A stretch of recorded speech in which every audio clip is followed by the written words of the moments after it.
সকাল থেকে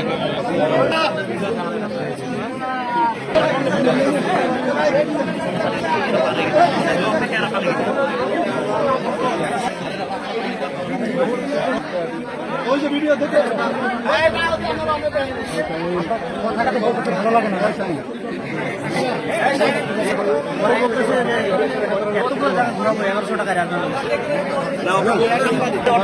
সাংবাদিক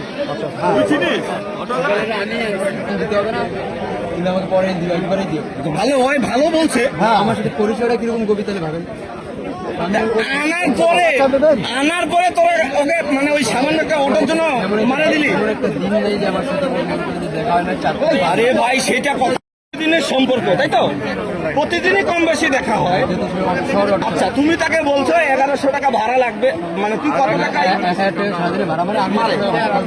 আচ্ছা আরো 100 টাকা দিয়ে 1100 টাকা তুমি তাকে দিতে চাইছো নাকি? ভালো কথা সে যেহেতু প্রতিনিয়তই তোমার সাথে দেখা হয় কথাবার্তা আপনি ওকে নিয়ে আসছেন তাই তো ঘুরতে আসে মাথার যার জীবনটাই নিয়ে নিলেন আপনি।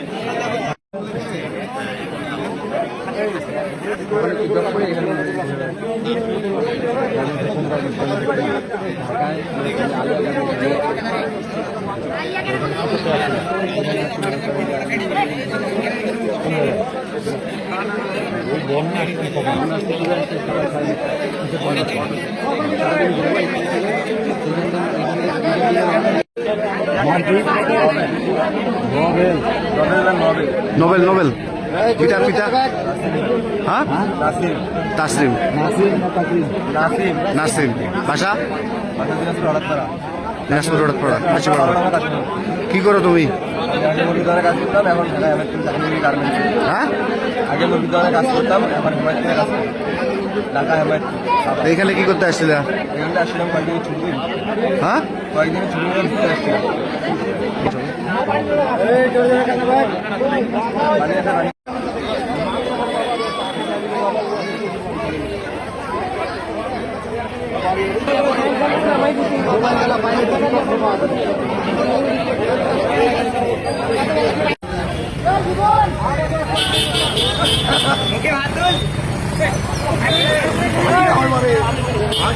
তারপরে সাদ্দাক বাড়ি।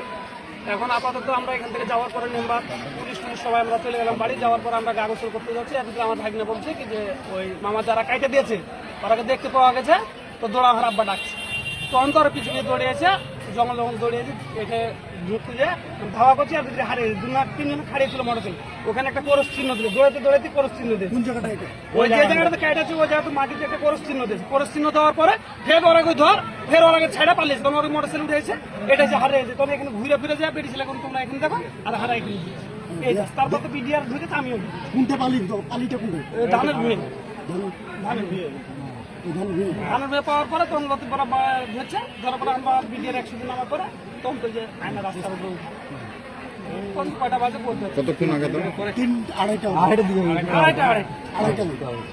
মোহাম্মদ বকুল পিতার নাম গ্রাম ধর্মজানা। আচ্ছা বলেন দেখি কি দেখছিলাম কি ওরা ওই জঙ্গল থেকে বাড়াই আসতেছিল তখন আমি কোন জঙ্গল এটা? ওই যে ভুজদোয়া থেকে হ্যাঁ ওই জায়গা থেকে বাড়াই আসছিল যখন তখন আমি সন্দেহ করলাম কাদা টাদা মেখে আছে তখন আমি বললাম গে বেটা দাঁড়া তখন এরা দৌড় মারছে তখন আমি গ্রামের লোককে চিল্লাচ্ছে ডাক দিচ্ছি ডাক দেওয়ার পরে তাড়ে আসার পর আমরা এখানে তাকে সমর্থন করলাম ধরছে এখানে কোন জায়গাটা? এই জায়গায় এই কোনটাতে হ্যাঁ মানে এরা যে এরকম কাজ করছে কখন জানলেন আপনারা? আমরা সকালে জানছি কি এই ঘটনা ঘটছে তার জন্য মেম্বারও বলছে বা পুলিশের প্রশাসন বলে হলো কি সন্দেহমূলক দেখলে ধাওয়া দিবেন ওই জন্য আমার সন্দেহ লাগছে আমি ওকে ধাওয়া দিচ্ছি। কয়টার দিকে পাইছেন ওকে? 2:30টার দিকে। ঠিক আছে।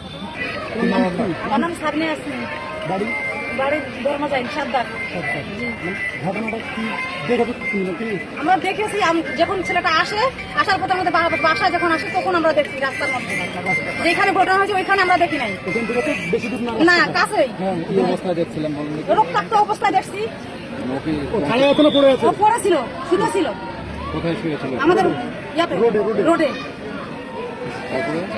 তারপর তো আমরা এখন সবাই আসলো আসার পরে চিল্লাচিল্লি করে ছেলেটা বলতেছে আমাকে হাসপাতাল নিয়ে যাও আমি ফির বললাম যে ভাইয়া তোমার কাছে কি ফোন আছে? বলছে হ্যাঁ আছে ফোন। শোন ফোনটা আমার বাইর করে দিল, দেওয়ার পরে বলতেছে দেখো বাবা নামে সেভ করা আছে, নাম্বারটা দিয়ে ফোন দাও, আমার বাবা আসবে, শুনো পাবে। তখন আমরা ফোন দিলাম, দেওয়ার পর শোন বাবু ভাই কথা বললো ফোনে, দেওয়ার পর শোন বললো যে তাহলে আমাকে তাহলে হাসপাতাল নিয়ে যাও। শোন বললো যে আমার অটো আছে জঙ্গলে, যেখানে আমাকে মারছিল ওখানে আমার অটো আছে। শোন অটোটা শোন একজন নিয়ে আসলো, নিয়ে আসার পর বলছে আমাকে তাহলে অটো করে নিয়ে যাও। শোন তো নিয়ে যাওয়া হইলো, এই আমরা দেখছি 10টা 11টা বাজে। এই ছেলে অটোটা ছেলেটা ওই বাবাকে বাঁচা, আমার অটো ওখানে আছে, আমাকে কেটে ফেলেছে। এই গিরেছে তারপর আমি শেষে গাছটার পেটা বান্ধি, আর বাম পাশে তিনটা টান দিছে, ছুটির মধ্যে কাটছে, আর পেটের দিন কাটছে মেলায় বুঝতে পারছি। আমার কাছে গামছা ছিল, গামছাটা বান্ধ দিয়ে আমি যা ঢুকে আমার অটোটা আমার নিয়ে আয়, চিনিস আমরা ওখানে বাড়ি আমি চিনি, আমার অটো লিয়ে আয়, অটোকে নিলে পালিয়ে যাবো না, যা আবার দৌড় দিয়ে অটো নিয়ে আনলাম, আনার পর অটোটা নিয়ে তখন বিজলি টেম্পারেচার দিয়ে এলাম যে আপনারা তাড়াতাড়ি চেষ্টা করতে বাথরুম 6টার দিকের ঘটনা। 10:30 হয়েছে।